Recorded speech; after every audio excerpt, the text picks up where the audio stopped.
on. Yes, we are live now. Good evening to all of you, wherever you are connecting from. Today, I am here to give a lecture on innovation. But before I do so, for those of you who are connecting for the first time, let me tell you why this is going on. For the past 11 weeks, I have been giving a lecture as one of those successful entrepreneurs from Africa on the core values of leadership. Because leadership is important on all walks of life, be it in the political sphere, in the corporate world, in the social structures, religious, you name it. Wherever you find yourself, you find leaders. And these leaders, in order to be effective, need to be people of good values. And that is the reason why I thought that I need to create this under the TAF Leadership Academy, which is part of my foundation, the TAF Africa Global company. The foundation is called TAF Africa Foundation, and I am the president. So as you know, I try to connect to the youth and give them my advice, share my experience. And that is why I have this lecture ongoing. Some of you have connected and listened to all the lectures. We started with integrity. Then I spoke about communication, then empowerment, then futuristic vision. Then I spoke about accountability, then decision making, and then empathy, and then good communication, confidence. Last week was honesty, and today is innovation. The last but not least will be on passion, which will be next week. But today's topic is very, very interesting, and timing is good. So for those of you who's been following us, especially for the live we did yesterday, we launched what was called Unlocking a Plot of Land for Everyone. As you know, we are in the real estate business, and we always try to be innovative in everything that we do. Registered in 9 African countries, and also somebody saying that network is poor. Oh, I'm sorry. I mean, I'm sorry. That's. I hope others are getting it, because I noticed that nobody is, doing anything on Facebook, Instagram, LinkedIn.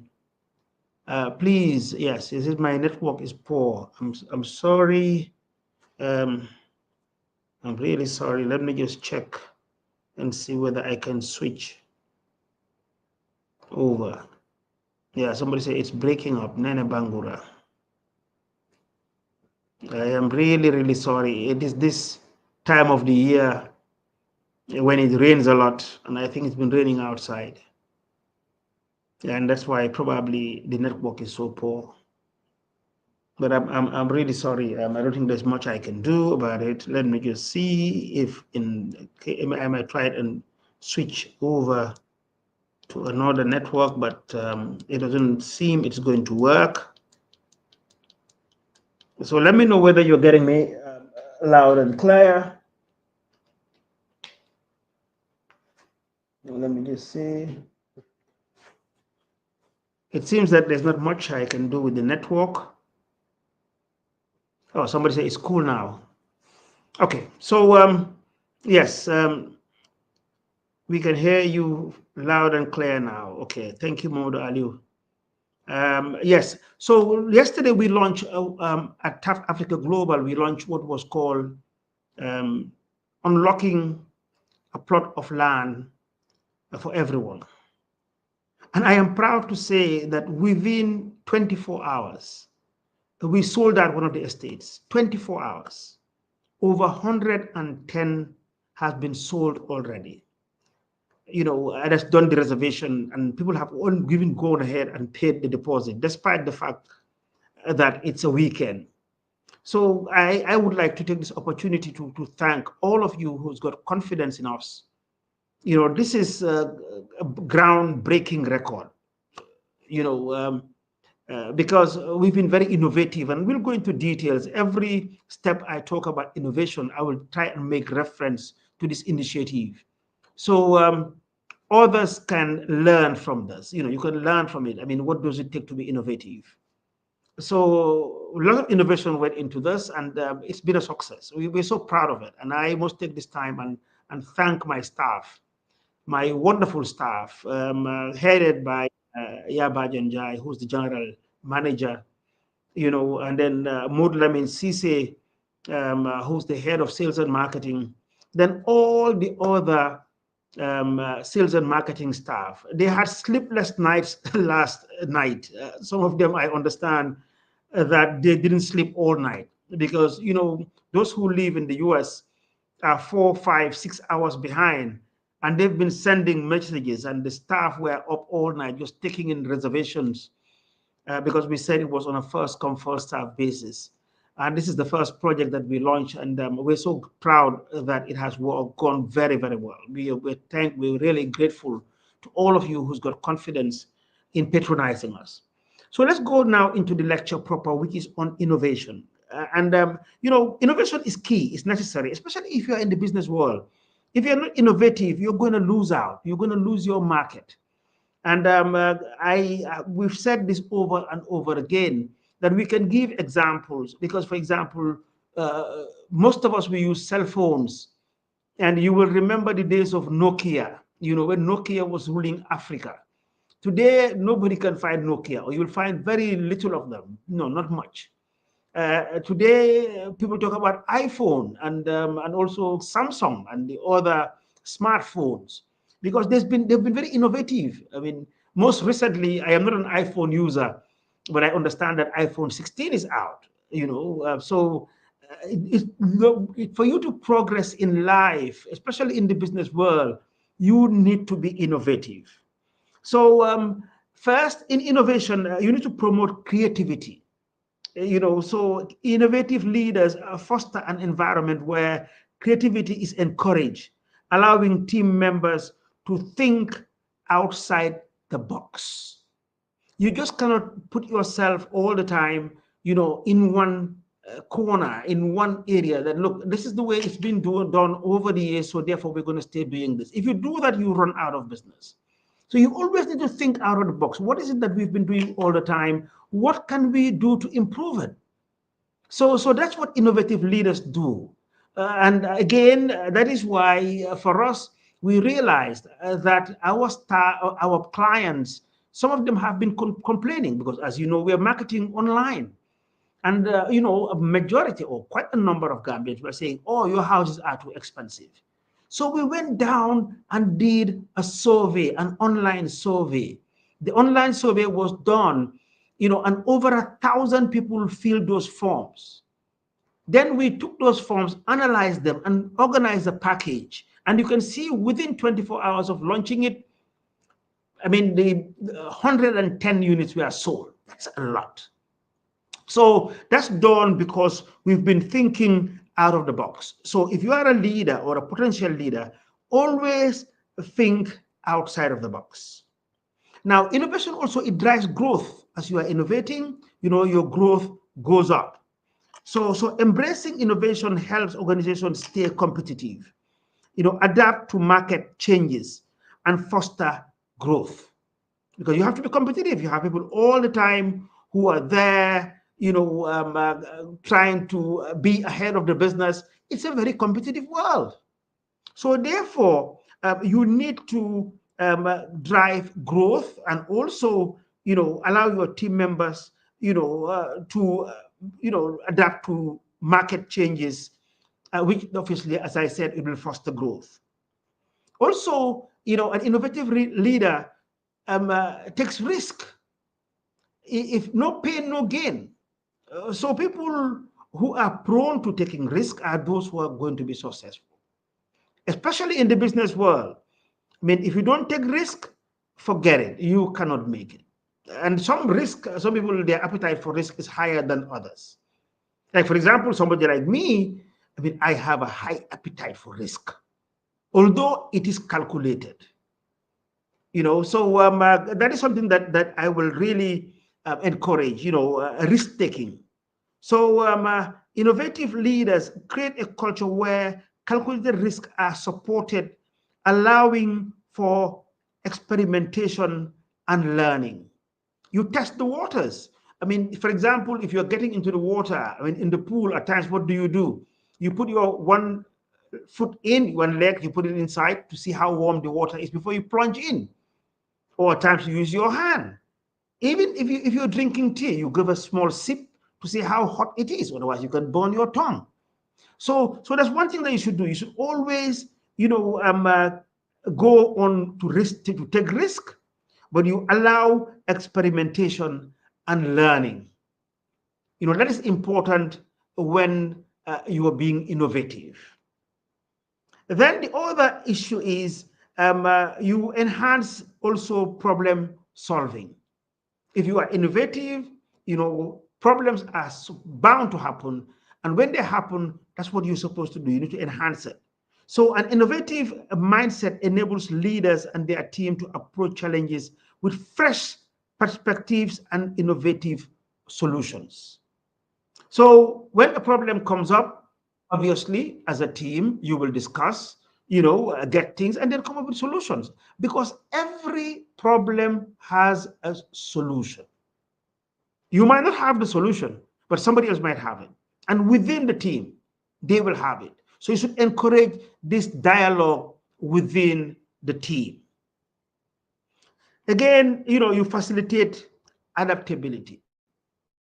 It's key to be innovative. So innovative leaders helps organizations adapt to new technologies, trends, and consumer needs, ensuring long-term sustainability. I mean, you just cannot be stagnant. You just cannot be on one thing that you do, as I said, all the time. So that's what innovative leaders do. So innovative leaders also, you encourage, collaboration. You inspire collaboration. So fostering innovation encourages cross-functional collaboration, bringing diverse skill sets and ideas together. I mean, at times, I talk to the people who are in the lower cadre of our structure, like on site. I mean, something is being done. I look at a laborer or somebody who's a technician and ask him, I mean, how would you have done this? Would you have done it differently? And at times you'll be surprised that they might come up with solution for different reasons, from their training, from their experience. So you have to have that openness in dialogue so that the team, will definitely have a collaborative, will put up collaborative teams. Then, you attract talent. So you will see that companies known for innovation attract top talent who seek dynamic and forward-thinking workspace. People get bored. At times people get bored if they are just stagnant, being left, getting up every day, doing the same thing. I mean, especially the young ones. In this day of technology and innovation, they get bored and they can leave. They love challenges. So you need to attract talent, and when the talent comes in, you allow them to work, and they will be innovative. So you also empower your employees if you are innovative as a leader. It is key to empower your employees. So innovative leaders empower employees to take initiative and contribute new ideas, enhancing engagement and morale. That is very, very, very important. So that's what you do. You empower your employees, and when you empower them, they will really do their best in delivering your targets based on the strategies that you've set up. Again, advances in technology, because today technology is the key. So can you imagine, I'm here sitting in the Gambia and I am talking to hundreds of people, from all over the world. It is only technology that can do this. So advanced technology, leadership that values innovation drives the adoption and integration of new technologies that can streamline processes and improve efficiency. Technology is key. Technology is the world, and we have seen how it has just changed everything that we're doing, especially when COVID hit. When COVID hit, what happened? I mean, people were now started working from home, and for me, that was the first time I knew about Zoom. And today, most of the things that all of us do, we do it online. So you don't have to travel. Imagine, what we did yesterday. If I was going around trying to market this product, I could only be on one place at a time. I cannot be in multiple places. But with the aid of technology, I can sit here and anybody anywhere in the world can access me, from New Zealand to Alaska. Anywhere, wherever you are, as long as you are online, then you can access me. By the way, let me give you an example about technology. Yes, I mean on Friday. On Friday, I was at a lunch, and somebody asked me, "But where are you based now?" I responded, "Oh, I'm cloud-based." So he laughed. He said, "Wow, that's a good one now. I mean, that's something I've learned." And really, I'm cloud-based. I don't need to give my address anywhere, because you can reach me, through social media, and social media is cloud-based.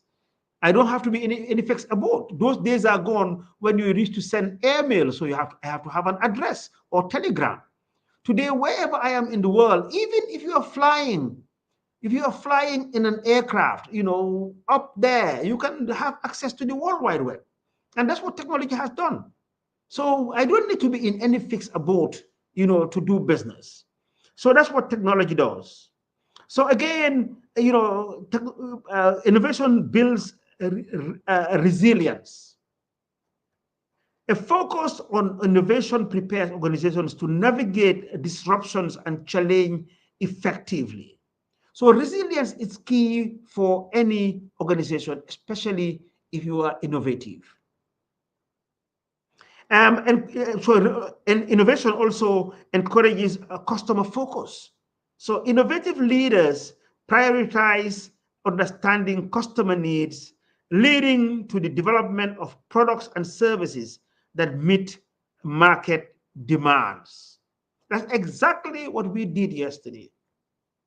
We studied the demand exactly, and surely a lot of people will not believe that we had this number of people who bought in. This was done basically because we are customer focused. We saw some sales dropping, and it is obvious. I mean, everywhere you go in the world, people are complaining about the economy. So some people are losing jobs. Some cannot afford certain houses. So we're very innovative in saying that, look, buy a house, and then when you buy a house, you can pay it over a 3-year period or a 5-year period with very low entry. We ask for 10% deposit, and then the balance you spread over 36 months or over 60 months. So you encourage customer focus. So you also foster continuous improvement. Don't be complacent. Complacency is the worst thing you can do in life, more so in business. So by valuing innovation, leaders promote a culture of ongoing improvement, encouraging teams to refine processes and practice.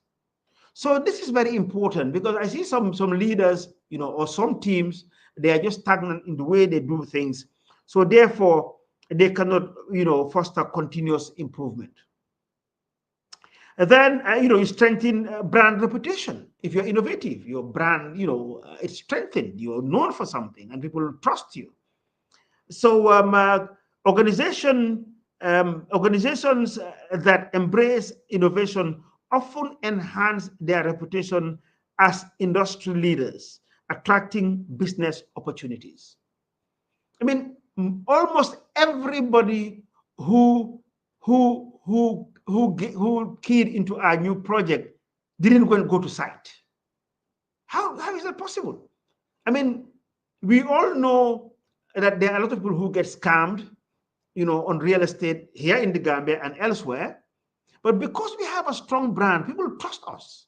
They will know, oh, no, with TAF, you will get your land and you will get your papers. He will not run away with your money. So we trust you and we appreciate you for this confidence. So that is key. That is key. Your brand, you need to make sure you work on it, make sure it's very strong, and therefore people will trust you. So you strengthen your brand reputation. So organizations that embrace innovation often enhance their reputation as industry leaders, attracting business opportunities. Again, support sustainable practices. As you know, we are a company that is very sensitive and compliant to ESG, meaning the environment, social, and governance. So, and then that's for sustainability. I mean, so innovative leaders can drive the development of sustainable practices that benefit the environment and society. That is key. Now, any company that's operating in the world now need to be ESG compliant. You need to look at the environment. You need to look at how compliant you are with society. So you are socially effective, and also your governance structure. Last but not the least is cultivate a growth mindset. Your mindset should be focused on growing. So leaders who prioritize innovation instill a growth mindset within their team. So you have to grow. So you encourage them for lifelong learning and development. Again, don't stay in one place, otherwise you'll be overtaken by the competition. So, ladies and gentlemen, those are the things I wanted to focus on innovation. And we've done about it's 8 minutes to go. It's about 8:52 here at the Gambia. So I will quickly just give a shout out to those who's been sending messages. And yes, Nene Bangura on Facebook, thank you very much. We're back. And then Maradu Daniel is watching. If you're just watching, let us know where you're watching from, please, so that we'll know who watches us, who are connected to this. And then Adama Jaju on YouTube, everything looks good, thank you. And then Muhammadu Aliunjai, our good friend and staff, we can hear you loud. This is on Facebook. Peter Mutakwe, always connected. Thanks, I am connected. Peter Mutakwe from Johannesburg, South Africa. Thank you, Peter. And then we have Jelang, I can see and hear clearly. I think that was fine. And Bangura, getting you loud and clear, watching and listening. That's Gunok Stritch. Motherland on YouTube says very good. Let me see again. Sering Abdu Njaumeo, he's always connected. Hello from Germany. Thank you. Jeng Sala Yego says, hi, Uncle Taf. Thank you. And then Ibrahim Amane, I think the Gambian people in the diaspora are taking advantage of the home-based Gambians. I am sure majority of those who get the 112 are diasporans. Consideration should also be towards the home-based Gambians. Please don't make an assumption. That is absolutely wrong, Ibrahim. We have actually some people who even wave some money locally. We are seeing a lot of home-based Gambians buying. Please don't make the wrong assumption, because these prices are affordable to a certain category of home-based Gambians. So that is not true. The fact is that quite a number of people who are home-based have bought. Dauda Njai says, Dauda Njai is from Senegal. Patrick Doss, Uncle Taf, big progress. Demba K. Dabo, great, thanks for giving us a free lecture from our able mentor, Uncle Taf. Great, thanks. On Facebook, good evening, my mentor. That's Alassane Saha Kudivi. Hey, Festus Adebayo, the affordable housing advocate, my lawyer, says, great job. Thank you so much. Michelle Darling Grant, good evening, Uncle TAF. A big progress. Thank you so much. Bakari Baji says, good evening, sir. And then Amara M. Kamara says, Salam alaikum. Mike G on Facebook says, good evening. And then Younger Blinker, yeah, always in touch with her, says she's connected from Suriname. That's a name that I'm very familiar with. Thank you so much for connecting. Sehu Balajo, Uncle TAF, you are a great role model. Thank you so much. We are learning, sir. Sebastian Jase Bernard Judge, watching from Farafenye in the Gambia. Guno Street, watching from Holland. Thank you so much. Mike Gee is watching from UK. And then Joel Modu Kagbo from Sierra Leone. Ismail Buba from Cameroon. My uncle, dad, definitely you are teaching us something very positive. That's Bakari Baji. Dauda Low says, good evening from Turkey.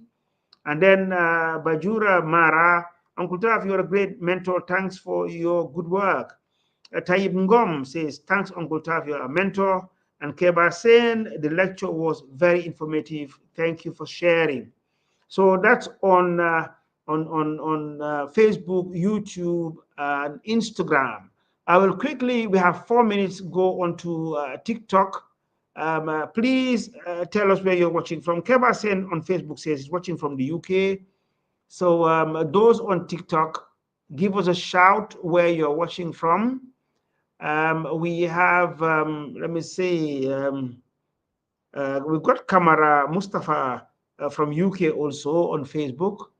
Let me see, I think it's cool on Facebook, on TikTok. Who is on TikTok? Uncle, please, where is the office located? Our office is located on at Brookfield Gardens, opposite the old Sheraton Hotel. It's called Madiba Mall. What are you doing? Let me see who else. I want something in the future, so I'm listening to him. Great, thank you so much. Let me see who else. Uncle, greetings from the Gambia. Thank you. As Oscar Santos. Thank you so much. Encourage your viewers to share your live and invite more friends. Thank you so much. Great. Some people are following, new ones. Excellent, lovely. Can you give a shout out to Gunjur Project? Yes, we will. We will give a big shout out. And good afternoon. Somebody said so. A lot of people are now following. We thank you for this. And then I am a pump technician from Doku. Thank you. Doku is one of our subcontractors. Hello, Mr. Mustapha. How are you doing? That's Oscar again. I have a question about central air conditioning, Gambian in the USA. So please send an email if you have a question about that to info@tafafricaglobal.com. So share it out, ladies and gentlemen. I think we have 2 minutes to go. Let me know if you have any questions. We have, let me see, Banju Gumara watching from Canada. And then Joel Momadou Kagbo from, we like the initiative, please implement in Sierra Leone if the market permits. And then Jenny Samaram Jai watching from Germany. Samaram is my nephew. Thank you, Samaram. Jalo Mata Jalo, thank you very much, sir, watching from Kololi. That's on Facebook. And then Remy Afolabi is watching from Canada. Thank you so much. Somebody calls himself Mr. President Obama. He says, hi, Uncle. Wow. Which was the real Obama. And then, Uncle, I have, let me see. He says, Uncle, I have a question. I need a house more. I want a mortgage in the Gambia. Please call numbers which are 776-2333 or 376-2333. The marketers are ready and they will give you all the responses. Again, back on Facebook, we have Sumahoro Ganifo from Abidjan. And then we have Fatima watching from YouTube from Florida. And then Mohammed M. Nyagringa from Germany. And yes, Guno Strick again, thank you for the lecture. Ladies and gentlemen, time is up. It's 9 o'clock now here in the Gambia. It's Maulud today, so I'm going to spend the whole night, at the Maulud praying. I will be praying for you. So wherever you are, pray for us. Again, I want to thank all of you who's taking time to listen to this lecture, regardless from which handle you are connected, be it in Facebook, LinkedIn, YouTube, or Instagram, or TikTok. Thank you very much. God bless you all. I will see you next week on the last lecture, which is on passion. Thank you very much. God bless you. Have a good evening.